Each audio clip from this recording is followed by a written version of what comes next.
Hey Jump Warriors, it's SuperHollers, and welcome back to the next part of What If Goku Got the Wrathful form during Dragon Ball. If you haven't already, be sure to check out my anime discussion series, which is where I'll highlight and review anime that I've watched. This series is new to the channel, but my what ifs aren't going anywhere, so don't worry. Now let's head straight into the video.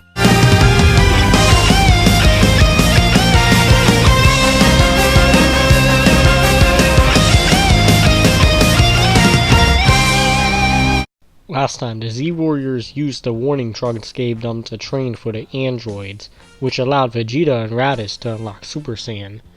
While fighting 19, Goku's heart disease started to act up, which meant he had to leave the battle. Vegeta then destroyed 19, which led to Gero fleeing and activating 17 and 18. Once activated, they battled the Z-Warriors and won, meaning they weren't strong enough. With the androids being this strong, Piccolo has no choice but to fuse with Kami before heading to the city where he meets Imperfect Cell. Cell is then forced to retreat. Goku then woke up knowing that he had to use the time chamber and convinced Vegeta to go in with Trunks. As they went in, Piccolo fought with 17 until Cell appeared and absorbed him. Vegeta and Trunks got out of the time chamber as Goku and Gohan then went in. Vegeta dominates Cell, but is convinced to allow him to absorb 18, as he then becomes perfect and defeats the Z-Warriors. Perfect Cell announced the Cell game shortly after their defeat.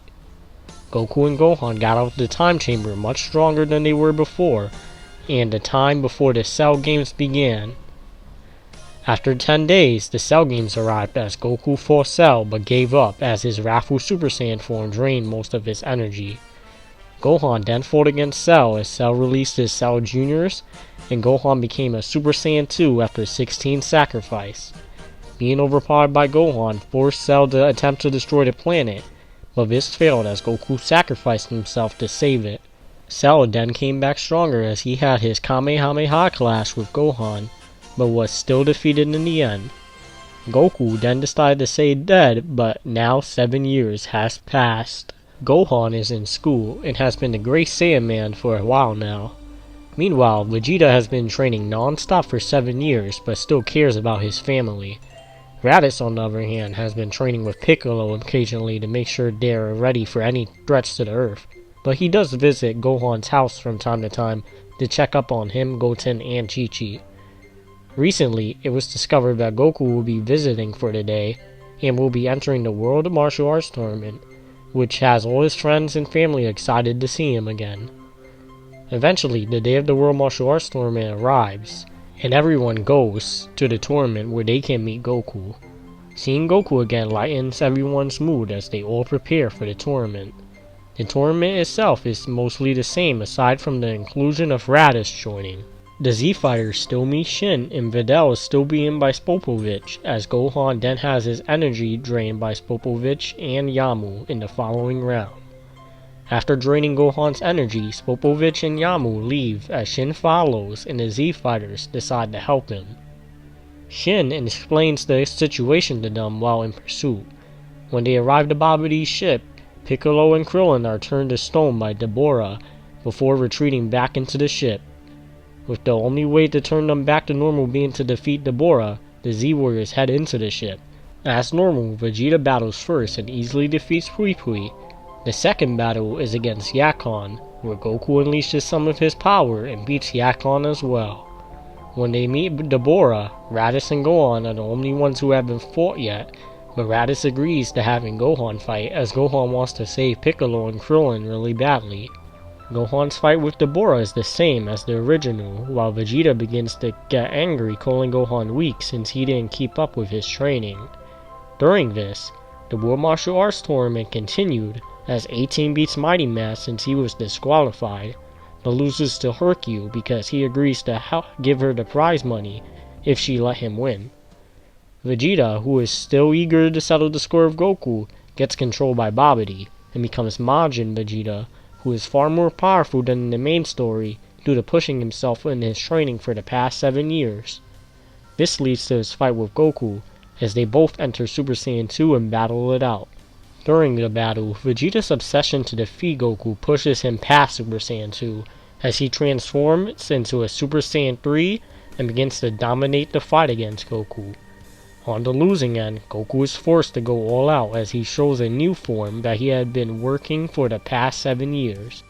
He starts off by powering down to his Wrath form.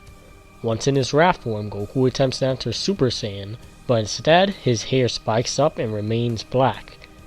The previous form of wrathful Super Saiyan used up too much energy as he was entering his Wrath form while Super Saiyan, but doing it the other way around doesn't have the same effects as it instead drives him into a state of pure rage, while removing the energy drain problem. Vegeta, although weaker than Goku while in Super Saiyan 3, takes advantage of Goku's emotions to land some solid blows on him, but it isn't enough to take Goku down. Although controlled by his rage, Goku felt Majin Buu's energy after he was awakened and returned back to normal, warning Vegeta that they needed to finish their fight another time. Vegeta refuses, but Goku tells him he won't fight him at full power until Majin Buu is taken care of. Vegeta accepts this, but knocks Goku out from behind, as he wanted to take Majin Buu out himself. Back where Majin Buu is, a Super Saiyan 2 Raditz and Gohan fight against Buu, but are defeated by his immense power. Buu then kills Deborah by turning him into a cookie and eating him, which means Piccolo and Krillin are back to normal. Vegeta arrives to Babidi's ship and then destroys it. Super Saiyan 2 Vegeta then meets and battles Buu and is on the losing end until Trunks comes to save him. Vegeta and Trunks have the same interaction from the main story, and Vegeta knocks him and Goten out before leaving them with Piccolo. Vegeta already knows the weakness of Super Saiyan 3, and since he just discovered it, he knows that the amount of energy it drains was comparable to the form Goku had used during the Cell games. However, Vegeta also knows Super Saiyan 2 doesn't stand a chance against Majin Buu, so as he faces Buu, he once again enters Super Saiyan 3 and begins pummeling Buu. Buu is losing, but Vegeta knows the form won't last forever, and with the last of his energy, Vegeta self-destructs with final explosion. This attack is nearly able to disintegrate Buu, but one small part of Buu was able to survive the explosion, meaning that Buu is alive as he then fully regenerates. Goku eventually awakens and is unable to sense Vegeta's energy, so he teleports to the lookout. He then informed everyone of the death of Vegeta and the assumed deaths of Gohan and Raditz. From here, the story progresses the same as the original, with Goku teaching Goten and Trunks the fusion technique. However, Babidi is still searching for them while using Buu to massacre cities. Knowing that he'll be going to West City next, Trunks heads off to get the Dragon Radar while Goku goes to distract Buu. While facing Buu, Goku enters his wrathful Super Saiyan form and begins dominating the fight since Buu isn't as smart as a fighter as Vegeta, to take advantage of Goku's anger while in the form.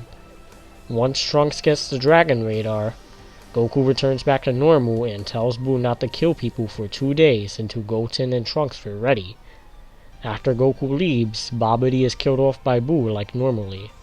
When Goku arrived back to the lookout, he continued to teach them the fusion dance, but they were more interested in the form Goku had used against Buu. Goku knew that Goten and Trunks wouldn't be able to attain that form, and he didn't have much time left anyways. Goku then decided to mimic the form Vegeta had used against him earlier, as he powered up the Super Saiyan 3 for the first time, and immediately fell out of the form since he had never used it before. Goku's time on Earth was finally up as he went back to the Otherworld after saying goodbye to everybody. In the Otherworld, Goku learns that both Gohan and Raditz are still alive, and teleports to the world of Kais, where he finds them training.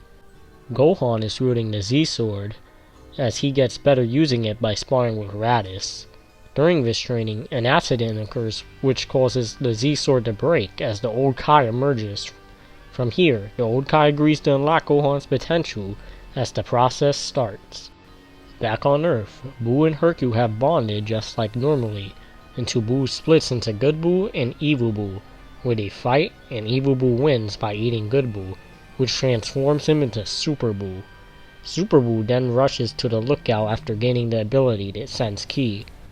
From here, the story goes the same as Piccolo asks for more time, and Super Buu ends up killing every other person remaining on Earth, besides those on the lookout, Chiaotzu, Tien, and Hercule. Piccolo then asks his Super Buu for an hour so that Goten and Trunks can prepare themselves, and he agrees as he awaits for the hourglass. During this time, Chi-Chi is killed by Super Buu as Goten and Trunks head into the hyperbolic time chamber to train. Super Buu grows tired of waiting and gets aggressive as Piccolo then tells him that he'll take him where he can meet the fighter. Eventually, Piccolo and Super Buu arrive to the hyperbolic time chamber where Goten and Trunks fuse and become Gotenks. From here, the fight between Gotenks and Super Buu goes the same before it's revealed they'll be trapped in the time chamber forever. Out of anger, Super Buu screams, creating a hole that leads back to Earth, where he leaves and turns everyone on the lookout into chocolate and eats them. Although Dende was saved by Mr. Piccolo, Gotenks and Piccolo are still trapped, but that's when Gotenks enters Super Saiyan 3 and screams, which creates a hole that allows them to escape as well. After escaping, Super Saiyan 3 Gotenks and Buu battle it out on the lookout until the fusion time runs out. Back on the world of the Kais, Gohan's potential has finally been unlocked by the old Kai, and he was ready to go back to Earth. Goku hugs Gohan and Raditz as they say goodbye before leaving. After leaving, Goku starts training on his wrathful Super Saiyan form again, which catches the eye of the old Kai, but we'll get back on this later. Gohan and Raditz arrive on Earth as Kibito changes Gohan's clothes to match Goku's before the fight. Gohan and Raditz rush over to where Super Buu is. When they get there, Gohan faces off against Super Buu and is easily overpowering him, which leads to Super Buu self-destructing. Super Buu regenerates later after self-destructing and comes back wanting to fight Gotenks once again. Once Goten and Trunks fuse, Super Buu absorbed Gotenks and Piccolo, becoming far more powerful. After this boost in power, Super Buu is defeating both Gohan and the Super Saiyan 2 Raditz quite easily, which has the Kais and Goku worried. They aren't sure of how they can defeat Super Buu now, and that's when the old Kai mentions that the form Goku was using already had the power necessary, but it was incomplete, as he could see that the form had far more potential. He told Goku that without his tail, he will never be able to master the form. This led to the Kais forcibly bringing out Goku's tail. With his tail, Goku attempted to enter his wrathful Super Saiyan form again, and that's when his entire body started to change, and he became what's known as a Super Saiyan 4. Super Saiyan 4 removed the weaknesses of both the energy drain and anger in his wrathful Super Saiyan states, and allowed him to fight normally, but with his maximum power. Old Kai then sacrificed his life for Goku like originally, and gave him Potara earrings in case things didn't go as planned. The entire process of gaining Super Saiyan 4 had taken so long that by the time Goku got to Earth, Super Buu's fusion was reaching its limit. Before Super Buu's limit would wear off, he fought against a Super Saiyan 4 Goku for a while, but was easily losing to him, which forced him to absorb Gohan, while he was distracted by Goku's new power.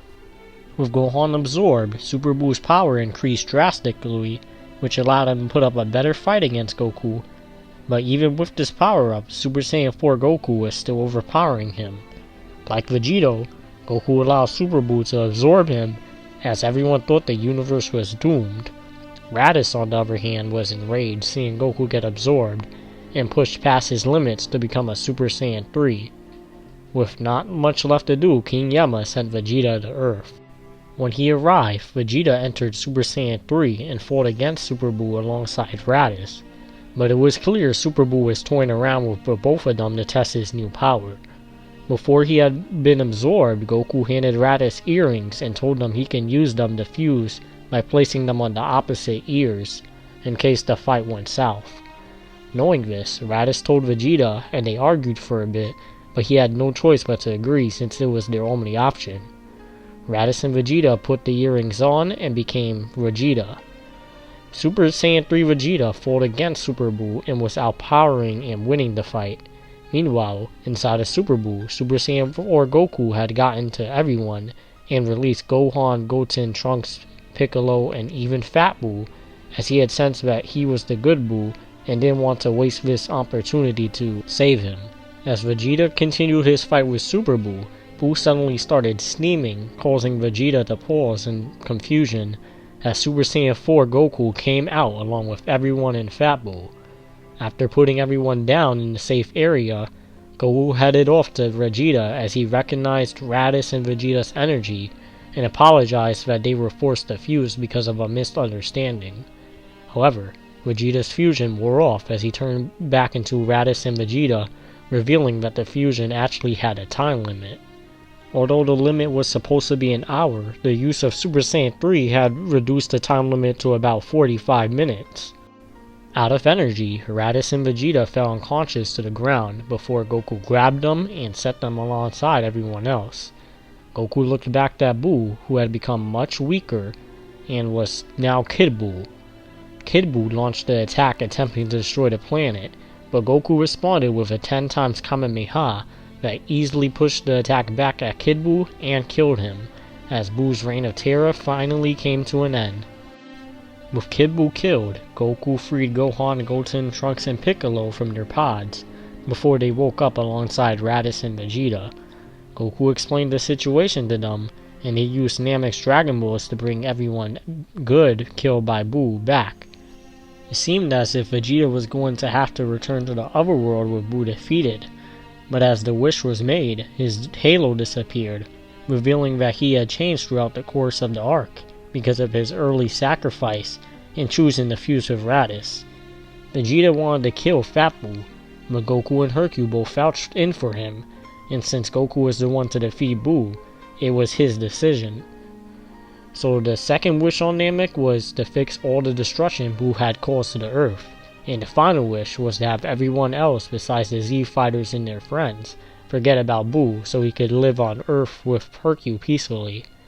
With that final wish, peace was restored to the Earth, and Goku was alive again. And for now, that's going to wrap up the Buu saga, meaning that next part, we'll finally be heading into Super. This part was very exciting to make, as I was able to finally show all the ideas I had for this What If, before part 1 was even a thing, along with a couple of new ideas as well. Before I wrap things up, I just wanted to thank you guys for coming this far with me, and also thank you for hitting 900 subs. That's a huge milestone, and we're not that far away from the huge 1000. With nothing left to say, I'll see you guys in part 7.